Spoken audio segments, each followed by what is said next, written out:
Hi, my name is Julie Boyle. I'm the project manager for the Courtois.neuromod Project. And today I'm going to talk to you about the CNeuroMod Month and some platform highlights. And the platform highlights I'm going to go over with my colleagues Basile Pinsard and Valentina Borghesani. So welcome to the CNeuroMod 2021 month. So the CNeuroMod Month is going to take place in the format of 3 or 4 pre-recorded talks per week, dealing with various facets of the NeuroMod project. Although each talk is pre-recorded, immediately after each talk there's a live Q&A, so we highly encourage you guys to log on and join us for some stimulating conversation. At the end of each month, all of the talks will be posted on YouTube, so you can check them out there. And if you haven't registered yet, we highly encourage you to register. Not only will you get the Zoom links and reminders of the talks that you're interested in, but you'll also get any changes if something happens to change in our schedule. In order to register, you can follow the link.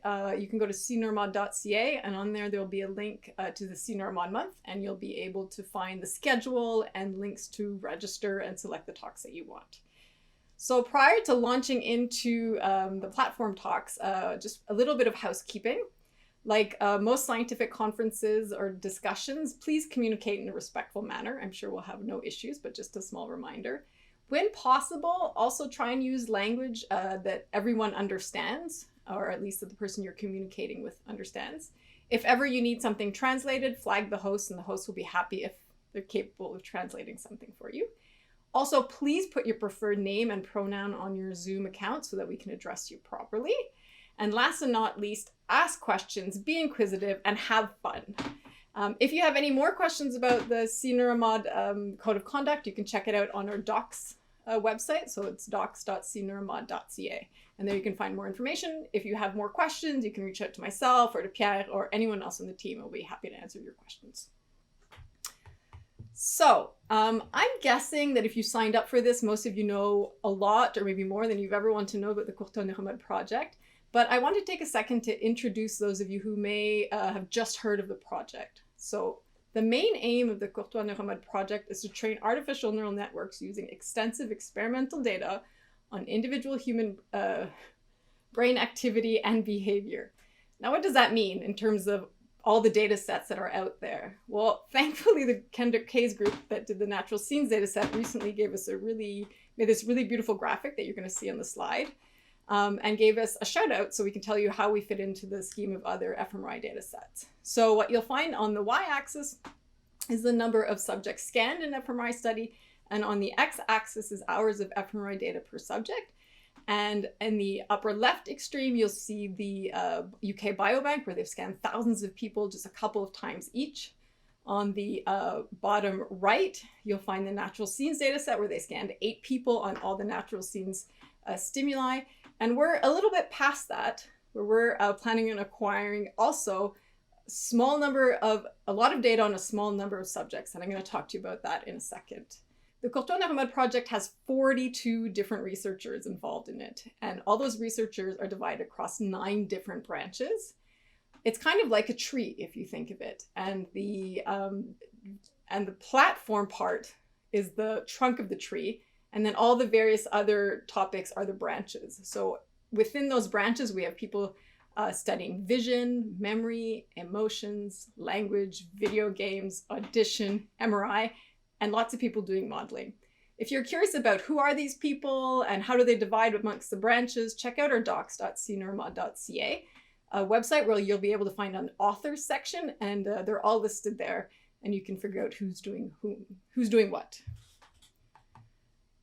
So as I was saying before, the Courtois.neuromod project plans on scanning 6 participants, so 3 healthy women and 3 healthy men, 500 hours in total, so about 100 hours a year over the course of 5 years. We're mainly interested in naturalistic stimuli that have that cover a range of cognitive domains. And in particular, as you'll hear today, we have an interest in video games. So you'll hear more about that today. We scan data using fMRI and MEG. And while participants are being scanned, they have case-forged head cases to immobilize their heads, and their bodies are hooked up to sensors in order for us to capture biosignals. We capture ECG, respiration, pulse, skin conductance, And there's even an eye tracker, of which Basile will talk to you about in a few minutes. Before I launch into the data and some of the data acquisition we've been doing, it's hard to do a review of the previous year without taking the context of the pandemic. So this is what I'm calling a year in review, and a little bit of insight into how we've reorganized and how the pandemic has changed our way of functioning in the lab. As I speak to you today, it's almost 1 year to date since we've gotten the work from home mandate. Still to date, there's only about 25% of people back in the lab. And if you looked around me right now, you'd see a bunch of people in masks. So it's things are not yet back to normal, but certainly we're working on it. Slack prior to pandemic was a really important part of the courtois.neuromod project. Post-pandemic, it became essential. Interestingly, since the beginning of the pandemic, I guess in the 1 year since the lockdown mandate, the team has sent 35,000 messages and posts on Slack in the past year.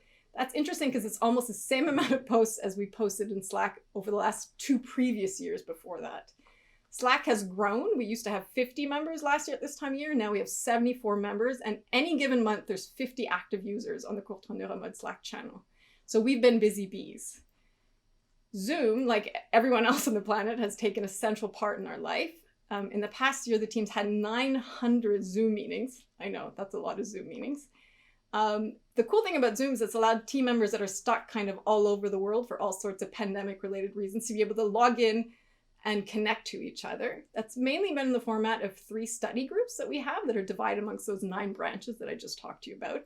And people get together, we talk about findings, we talk about problems, we talk about future plans. And so Zoom has become a really important part of how we communicate.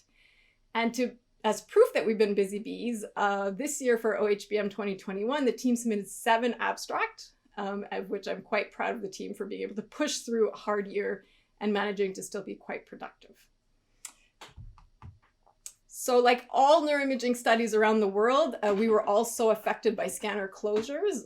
Our fMRI scanner here at the center, which is in the basement of the Institute, was closed for 6 months. During those 6 months, the platform worked tirelessly with local authorities to be able to implement new safety measures and get the scanner reopened. In essence, the fMRI scanner was closed from March 2020 to September 2020. And thankfully, we were the first people back in the scanner, eager to get back to what we do best, which is acquiring data. The MEG, similarly to the fMRI scanner, was closed. It was closed for much longer. One of the cool things that the MEG team did it on top of implementing new safety measures is they used the downtime to complete some constructions and install a new projector so that we're able to hit the ground running when we started acquiring data a couple weeks ago. Maybe the most important part of all this is that throughout these types of closures, we've managed to maintain all 6 participants. Everyone is back and scanning on a regular schedule, which is really good news for a longitudinal study. So I want to take a second to talk to you about the data release. Those of you who've heard me talk before have definitely heard me talk on this topic before. I won't go through all the names of the people on the slide, but I want to put everyone's faces here to point out that releasing data takes a village. And definitely everybody on the slide has taken part in producing and QCing and pre-processing data. So thanks. So the 2020 data release is comprised of 39 hours of functional neuroimaging data, so fMRI data.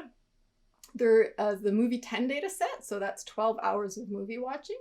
We have the Born Supremacy, Wolf of Wall Street, Hidden Figures in Life, and participants watch Hidden Figures in Life twice. We have 2 seasons of Friends, so season 1 and season 2, that's about 18 hours of functional data. And we also acquired a data set called the HCP test retest data set, which is about 9 hours of data where we did 15 repetitions of the Human Connectome Project functional localizers. On top of that, that data release is going to have 2 full anatomical sessions that involve brain and spinal cord acquisitions. So releasing data is a complicated thing, as anyone who's done it before. We're definitely still working with local authorities to try and finalize all the administrative side of the data set. So we've worked really hard to make sure the data is good and the data is clean. But we're definitely hired external lawyers at this point with data sharing expertise to help us accelerate the process locally. Fingers crossed, we're going to be able to announce the release of this data soon. The data release is going to take place in the form of a registered access. So any PI with university credentials can go online through our CNeuroMod.ca. You'll see there's a big access button. They can fill in what type of research they want to do to make sure it falls within the the sphere of our consent form, and then our institutions will both sign institutional agreement, and then the data is yours. So we're hoping to have a release candidate in late spring 2021. Fingers crossed we get all the administrative stuff out of the way, and then the science can go forth. The team that was listed on the slide above is also working on a courtois.neuromod data paper, so keep your eyes out for that. And all the data will be released in bids, and it will be available through DataLad. Now, I'm not going to go into more details. This is really a vague overview of the 2020 data release. But if you want more information, be sure to log in to the talk next week on the 23rd, and then the Monday after on the 30th at 3 p.m., where all those lovely people on the slide are going to tell you all the hard work they've done at pre-processing, QCing, looking at data quality, in order to ensure that when we release the data, you have the best quality of data available. So next is data acquisition. So one of the big mandates of the platform is to make sure that we acquire data and that we feed it into all the other branches so people can do their modeling and their analyses. This is mainly the crew that's done this, definitely over the past year. We have Emilie Dessureau, who's our coordinator and also part of our scanning team. She keeps us hyper organized and on schedule, so thank you for that, Emilie. I also want to give a shout out to Pravish, Francois, and Francois, who in the middle of the pandemic, when everybody wanted to stay home here in Montreal, and we asked them to come back in and scan, and they had faith in the measures that we put in place in order to come back in and scan under not totally normal or natural conditions, or at least what was normal before. So thanks for doing that, guys. Now I'm going to leave you guys because Basile is going to talk to you a little bit about our fMRI setup and some of the changes that we've done with that and some of the data sets that we've acquired. And then followed right after, Valentina Borghesani, our postdoc on the Courtois.neuromod project, will talk to you about two data sets that she's developing or helping develop. One's called Image 10K and the other one's called the triplet test. So see you soon. Bye. Hi, I'm Basile, the data manager for the Courtois.neuromod project, and I'm going to present you the current setup for the MRI. You can see also the setup for the MEG here. And so it summarizes all the equipment we currently use in the project, sensorimetric earbuds and the ear protection, the biopack sensors, the game controller, the head cases for the MEG and the MRI. And so we have a recent addition of a camera for the eye tracking with an infrared LED to illuminate the eye and measure eye tracking and pupillometry with the same device. So for the fMRI setup, we have this camera, which is like a really high-speed camera, which we currently use at 250 Hertz and can go up to 1 kilohertz if necessary, but as a trade-off of resolution and exposure time. And so the camera and infrared light source are mounted on a mirror through which the infrared wavelengths can pass. So we chose a cutting-edge eye tracker open source software rather than a proprietary one. We made a few contributions to that project for it to deal with our camera, which has a specific communication channel, and also dump the video that we capture on the disk to be able to do some post-processing and redetect the pupil afterward. And so we use specific codecs to have that video stored in an efficient way. And also we contributed a few code optimizations to the software that were integrated into the main project. As it's open source, it's been really easy also to interface it with our software to show the stimuli in the scanner. And that communication allows to start up and record automatically for each fMRI run that we acquire. And it really is the task of the research assistant who are helping with the scanning. And so once we have this recording, we have the video, but also pupil detection. So during the scan, we run a really quick pupil detection that allow us to check if the video is of high quality and allow to do the tracking. And afterward, we can do some more fancy models with 3D and taking into account the refraction of the pupil. And so all this software stack is installed on a new desktop, which is powerful enough for this demanding task. And we are also working for this desktop to be able to export data directly to the servers and have a workflow to give access to this data as fast as possible. And now I'm going to talk to you briefly about the biopack data. So we've been acquiring physiological data for almost the whole course of the project. And François Lespina, supervised by Dr. Rainville, worked with the FIS2Bs initiative to develop tools and assemble these in pipelines to convert the raw data acquired at the scanner to BID standard database for use with neuroimaging tool and analysis. So the output of this pipeline will be included and quality checked in the 2021 release, hopefully. And you will hear more about that from François on April 6th. And now I'm going to describe what will be included in the 2021 release. So we acquire approximately 3 hours per week of fMRI data per participant. And so to date, we're going to add, we have approximately 72 to 77 hours per subject, except for one who was out of town for a bit. And so in the 2021 release, we're going to add 2 seasons of Friends to the 2 existing ones. So we're going to go up to 4 seasons in total.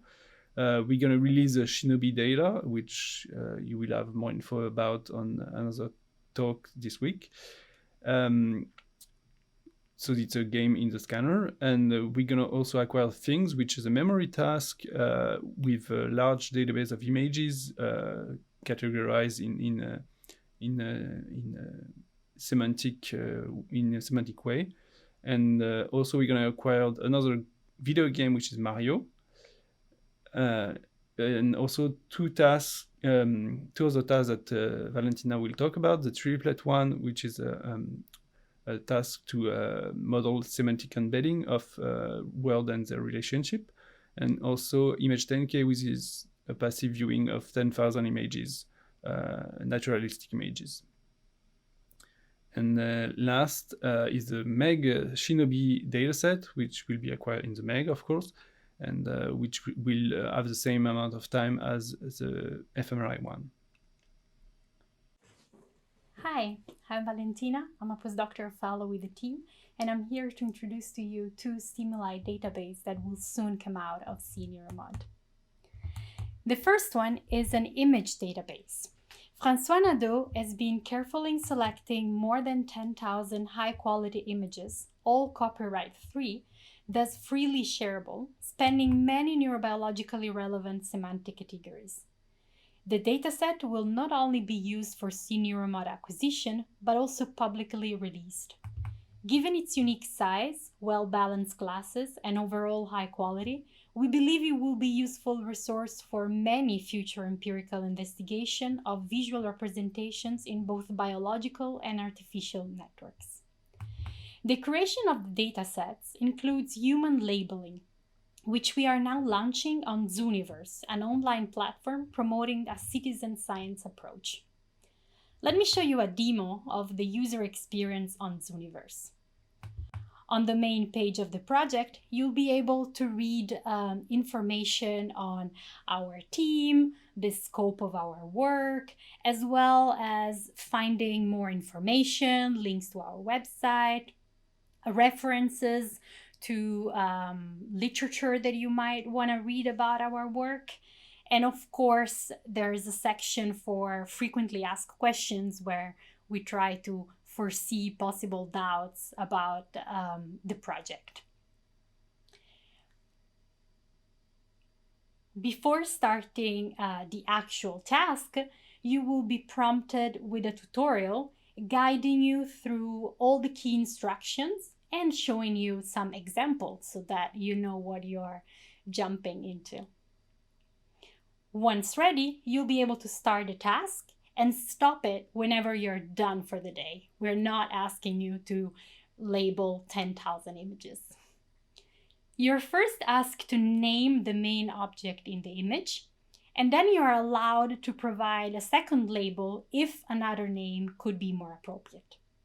Then you'll take hierarchical choices that determine the semantic category of the item. In case of doubt, there's a prompt that reminds you that there's no right answer. You should just go with your instinct and give the first response that comes to mind. And as I said, you can stop at any time. Here, for example, I was not sure whether I would consider fried potatoes natural or artificial, so I have a moment of doubt, but there it goes. I'm gonna go with my gut. And yeah, they're definitely vegetables. And of course, there's also a switch to a darker theme if that works better for your eyes. And there you go, for as many images as you feel like this day. And you can come back a day after to try some more if you feel like it.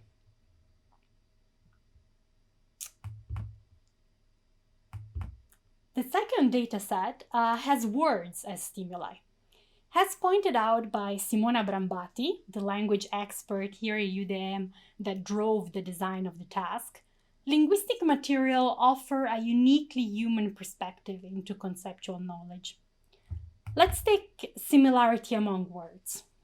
Anyone would say that a dog is closer to a cat than to a wolf, and certainly more so than to a hammer. Is this learning semantic category all that it takes to solve this kind of task?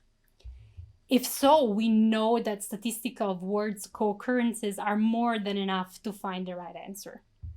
But as human beings, we readily find the right answer, even in scenarios in which, well, let's say that a model trained on not Italian data would clearly fail to find the right correspondence. So what Jonathan Armorza did was to script an elegant code able to generate thousands of triplets and then systematically probe large language models to solve them. We then selected some easy triplets where all the model would agree, like that clothes and dress are closer than firewood, and some harder triplets, like milk, cow, and glass, where the model do not agree. As for the images, before we use the triplets in our imaging experiments and release them to the public, we are moving to their online behavioral validation to establish some sort of human ground truth. In this case, we will use a questionnaire built in Qualtrics and delivered via Mechanical Turk. As we need to collect right off the bat some information on the demographics, the educational level, and critically the language spoken by each participant. Of course, one needs to know at least basic level of English to be able to perform the task, but we're really interested in collecting information on any other languages that the person masters and how they learn them, when they learn them. So after this demographic data collection, here you can see me demoing the thing and forgetting how I learned Italian and whether my level of English can be rated excellent or not. But once we collect this information, which of course is kept anonymously and separate from your actual answer to the task, you will be prompted with the instruction of the triplet tasks and a couple of examples so that you can start.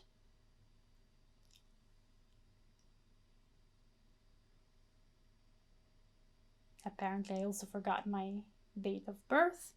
But here I am, I do have a PhD, and I can finally start the task. So you're asked to select the word at the bottom that matches the word, the disclosory meaning to the word at the top. So now say that you have this triplet and you select the word. You are then asked whether you knew the meaning of those words or not, since we need to make sure you understand what you're doing. And then also to rate the similarity, the distance perceived between each pair of words. And you see at the bottom, we are collecting your reaction times, but the subject that is actually doing the task does not see that counter. It only sees the triplets and the questions on their meaning. And if you forget to respond, we remind you that you have to fill in all the boxes before we let you go. And again, this goes on, but you can stop at any time. So we are really excited to see how these data coming in and to release these data sets for everyone to use and enjoy. Hi, I'm back, and I'm going to talk to you about our Shinobi data set and video game data acquisition in the scanner in general. One of the main hurdles that we had when we were interested in acquiring video games in the scanner, or the type of video games that we want to acquire, is that at the time there didn't exist a MRI-compatible video game controller, at least in the traditional sense of like a commercially available one, or one that resembled a commercially available one. Lucky for us, we have a great biomedical engineer in-house, Andre Cyr, and he was able to develop and build one MRI compatible and one MEG compatible fully fiber optic video game controller, of which you can see an image of here in the slide. The video game controller really resembles something that you'll buy commercially, and it allows you to do things like jump, move up, go right, go left, kick, power up, things that you would do when you're playing normal standard video games that are commercially available.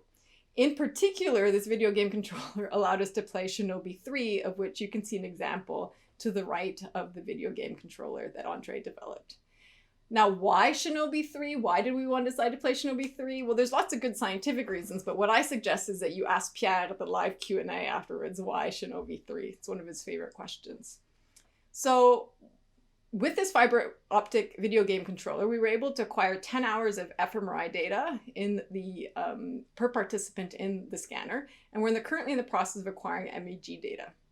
So in order to be able to essentially acquire Shinobi 3, we used a Nook and an OpenAI Gym retro emulator, and the emulator allowed us to do is extract behavioral data, so data related to this type of game style, for example, how long you live, how long it takes to complete a level, the health you finish with, the bonuses you get, how many shirokens that you throw, these types of measures. And with these measures, we were able to ensure that participants, prior to entering the scanner, had reached a stable level of gameplay. Once they'd achieved a stable level of gameplay, we put them in the scanner to acquire some brain data. Now, I'm not going to go into all the details because Jan, who's working on this, Basile, and Andre are giving a talk on March 19th. And I highly suggest that you check out the talk if you want any information about acquiring video game scanners, or in the challenges of acquiring video games in the scanner, or the neural correlates of video gameplay using fMRI. I will give you a little teaser. Here you see on the bottom right-hand corner a subject level map. So this is one participant. And this is the average of what his brain looks like when he's hitting something, when he's jumping, and when he experiences health loss. And what you can see is that we have these really unique types of brain patterns that emerge when the ninja hits something, jumps over something, or has some type of health loss. So be sure to catch Jan, Andre, and Bez's talk if you want to find out more about this. If you're interested in video games in general, later on this month, there's some great talks by Maximilien Leclé and Annie-Claude Kempter, who will also be using some of the Shinobi video game data to do some modeling, so check those out. What's next for us in the scanner when it comes to video games? Well, we're going to do Super Mario Bros. 3. We're currently in the process of doing a continual learning task in the scanner, so instead of waiting for people's game style to play before we scan them, we're going to do the learning curve in the scanner. Super exciting stuff coming up for 2021. So I'm going to talk to you also a little bit about the MEG. So the MEG part of courtois.neuromod is led by Karim Gerbi, who's one of the directors at the MEG and a professor at the University of Montreal. Central to the MEG data collection is Yann, who was also involved in the video game collection for the fMRI, André Cyr, and Basile Pinsard. For the MEG scanning, we're just getting started, and the goal for 2021 is to do a replication of movie 10 in our 6 participants, acquire some data on Inscape, so some resting state data using Inscape, and replicate the Shinobi data set. The point of movie 10 and Inscape is to do a replication of Tammy van der Waals' 2015 Inscape study, which Yann is hoping to do as part of his thesis. And of course, acquire video gameplay in the MEG to check out what those neural correlates look like and if we can learn something different from the fMRI. In total, we're hoping to acquire 20 hours of MEG in 2021, and we're definitely hoping that by the time we can have at least 10 hours prepared and ready to go for the 2021 release. There's a section of the project called audiology, and this is where we're really interested in what happens in the participants' ears and the effects of intensively scanning them. This section of the project is led by Adrian Fuente, who's a professor at the Université de Montréal. And central to this deliverable is Eddie Fortier, who's a master's student who just joined the team. And this is done in collaboration with myself and Dr. Per Herholtz, who's a postdoc at McGill, collaborating with us on this aspect of the project. So the main aim of the audiology section, at least at the beginning of this project, was to gather longitudinal data on hearing quality to ensure that there was no hearing loss due to repeated exposure of MRI-related noises. You can imagine when we're intensively scanning participants in this very loud environment, we want to make sure we weren't damaging anyone's ears. One of our mandates and one of Eddie's mandates as part of his master's thesis is to develop custom molded earphones or ear protection, so ear inserts, to be able to add extra custom protection beyond our sensometric system provides us. As part of his master's thesis, he's going to also do an evaluation of exactly the level of sound protection that this setup provides. So that's something that he's going to be undertaking this year. Also in collaboration with Adrian, we're working on developing an MRI-compatible dosimeter with also Dr. Wei Kui, who essentially would be a small dosimeter that participants can wear in the MRI scanner so we can look at dose exposure, so we can actually calculate each participant's level of noise exposure, so giving us even greater control to make sure we protect participants' ears. Lastly, we're planning on doing acquisitions of auditory thresholds during scanning, in the scanner at least, during various scanning sequences in order to establish the level of sound quality and sound protection. And this is something that Per is helping us do because he's already developed a protocol for doing this in the scanner. We're super excited about that. That's some interesting facts about the audiology side of the project. The last thing I'm going to talk to you about, I know, very sad, this talk is coming to an end, is the high performance computing side of the lab. This is mainly driven by Dr. Yu Zhang and Loic Tetrel. Yu is a postdoc, or was a postdoc up until recently in the lab. And it's mostly part of a collaboration we have going with McGill and Intel and Dell. And at McGill in particular, Dr. Alan Evans. So with the collaboration with Dell and Intel and McGill, we're using we're benchmarking CPU for deep learning. They gave us access to their innovation lab, and Yu is using some of her graph convolutional neural nets models to benchmark essentially CPU for deep learning using the Human Connectome Project dataset. The project is currently being wrapped up, and we're hoping to prepare it for a publication.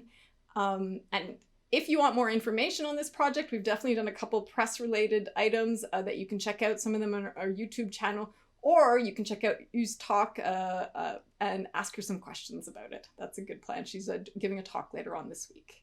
CNeuroMod also has a large Compute Canada allocation that we're trying to take full advantage of, and definitely, as you guys know, there can never be enough computing resources, so we're also working on preparing a Summit application, which is the second largest supercomputer in the world. That's being driven by Maximilien Leclerc, who's working on neuroevolution, and for some reason there's no amount of computer power enough for Maximilien, so we're working on seeing if we can get him access to Summit. So last but not least, just how to get a hold of us. If you guys have questions, you want to check it out, you want to follow the project, we have a YouTube channel, as I mentioned, where we're going to post the talks at the end of the month. We have a Twitter channel that's quite active thanks to Valentina. We have 2 NeuroMod sites. We have CNeuroMod.ca and docs.cneuromod.ca. You can check us out on GitHub as well. So any one of those things, if you have questions, information, whatever you're requesting, those are the ways of getting a hold of us. Last, or second to last but not least, I want to take a moment to thank the team. This picture was taken last year at our CNeuroMod Scientific Day last February, prior to pandemic. And what's striking about this picture is not only to me how many people we can squish into a small space at that time, because of course now that's not possible anymore, but also how much bigger the lab and the team, the courtois.neuromod team, has grown in the past year. So that's definitely some exciting things to see. Lastly, a little bit of recognition. The CourtoisNeuromod Project takes part here at the Centre de Recherche de l'Institut Gériatrique de Montréal, l'Institut Universitaire de Gériatrie de Montréal, I should say. And that's physically where we're located today and where most of the lab's offices are. The Institute is affiliated with the University of Montreal, but we definitely, our collaborators are from all over the world and from all sorts of great institutions, and I want to take a second to give them a shout out. Most of all, thank you to la Fondation Courtois, which is our main source of funding, without which none of this exciting work would be possible. So thank you. And that's it. And now I'm going to leave you guys and we're going to have our live Q&A. Yay!